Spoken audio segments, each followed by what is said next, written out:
በአፍሪካ ግዙፍ ከሚባሉ ባንኮች አንዱ የሆነው የኢትዮጵያ ንግድ ባንክ በታሪክ አይቶ የማያውቀውና ከፍተኛ ድንጋጤ የፈጠረውን የ7.7 ቢሊዮን ብር ዘረፋ ተፈጽሞበታል። የካፒታል ስርቆት፣ የሲስተም ብልሽት ወይስ ፍጹም የተቀነባበረ የውስጥ ሴራ?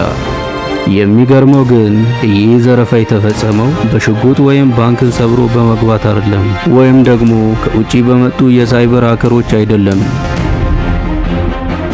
ወንጀሉ የተፈጸመው ሀገሪቷን ይጠብቃሉ ተብሎ ፍጹም እምነት ከተጣለባቸውና የደህንነት መኮንኖችና የባንክ ከፍተኛ ባለሙያዎች በስተጀርባ ነው። ባንኩ መጀመሪያ ላይ ምስጢሩን ለመደበቅ ቢሞክርም ፍርድ ቤቱ ግን ሁሉንም እውነቱን ይፋ አድርጎታል። ለመሆኑ ይህ 7.7 ቢሊዮን ብር በአንድ ጀንበር ከአንድ ቅርንጫፍ ላይ እንዴት ሊጠፋ ቻለ? ሲስተሙ እንዴት ሰበሩት? ይህንን የቢሊዮን ብር ድብቅ ድራማ ዛሬ ደረጃ በደረጃ እያንዳንዱን ምስጢር እንፈተዋለን። እስከ መጨረሻ ተከታተሉኝ። ደረጃ 1 የቦታ ምርጫ። ይህንን ታላቅ ወንጀል ለመስራት ወንጀለኞቹ የመረጡት አዲስ አበባ የሚገኘውን ትልቁ ዋና መስሪያ ቤት አይደለም። የመረጡት ከአዲስ አበባ ርቆ የሚገኘውን የሆሮ ቅርንጫፍ ነበር። ለምን? ምክንያቱም ከዋና ማዕከል የራቁ ቅርንጫፎች የኦዲትና የቁጥጥር ክትትል ፍጥነት እንደ አዲስ አበባ ጥብቅ ላይሆን ይችላል ብሎ ስላመኑ ነው። ነገር ግን ወንጀሉን ለመስራት የባንክ አካውንት ቁጥር ብቻ አይበቃም። የንግድ ባንክን የኮር ባንኪንግ ሲስተም ወይም የገንዘብ ማዘዣን ኔትወርክ መቆጣጠር ያስፈልጋል። እዚህ ላይ ነበረ ዋና ተዋናዮቹ ወደ ጨዋታ የሚገቡት። አቶ ታደሰ የተባሉ የባንክ ስራ አስኪያጅና ረዳቶቹ የባንኩን የውስጥ የመግቢያ ኮድና ዩዘርኔም በእጃቸው አስገቡ። ይህ ማለት ልክ የባንኩን ካዝና ቁልፍ በምስጢር እንደ መቅዳት ማለት ነው።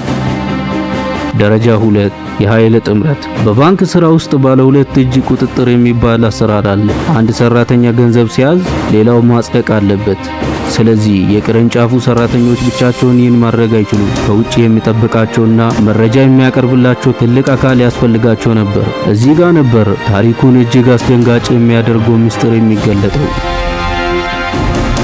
በወንጀሉ ውስጥ የብሔራዊ መረጃና ደህንነት አገልግሎት ወይም የኒስ የኢኮኖሚክ ደህንነት መኮንኖች እጅ እንዳለበት የፌዴራል ፖሊስ ምርመራ አረጋግጧል። እነዚህ መኮንኖች የስለላና የደህንነት ስራቸውን ወደ ጎን በመተው ከባንኩ ሌቦች ጋራ የወንጀል ውል ተሳሰሩ።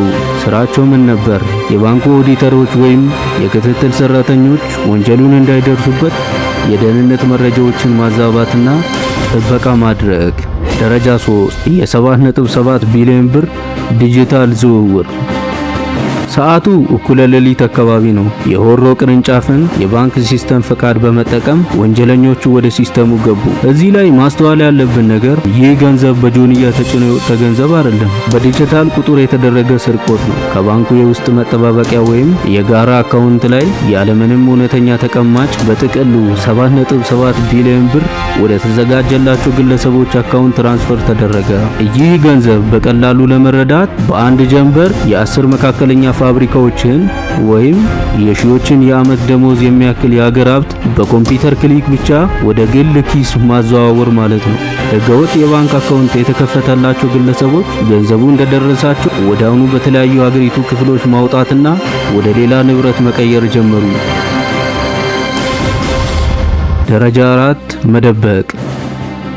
ወንጀሉ ከተፈጸመ በኋላ በባንክ ውስጥ ትልቅ ድንጋጤ ተፈጠረ።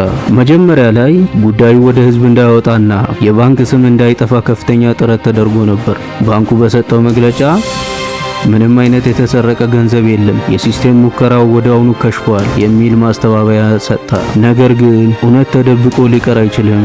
የፌዴራል ፖሊስ ምርመራ አጠናቆ መዝገቡን ለፍርድ ቤት ሲያስረክብ የክሱ ዝርዝር ህዝቡን አስደነገጠ።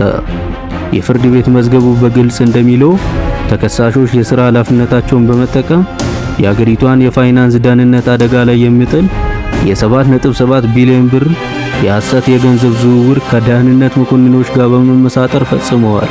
ባንኩ ከሽፏል ያለው ወንጀል በሚሊዮን የሚቆጠረው ገንዘብ አስቀድሞ ወደ ተለያዩ አካውንቶች መበተኑና የተወሰነ ገንዘብ ብቻ በቁጥጥር ስር መዋሉን ይፋ አደረገ።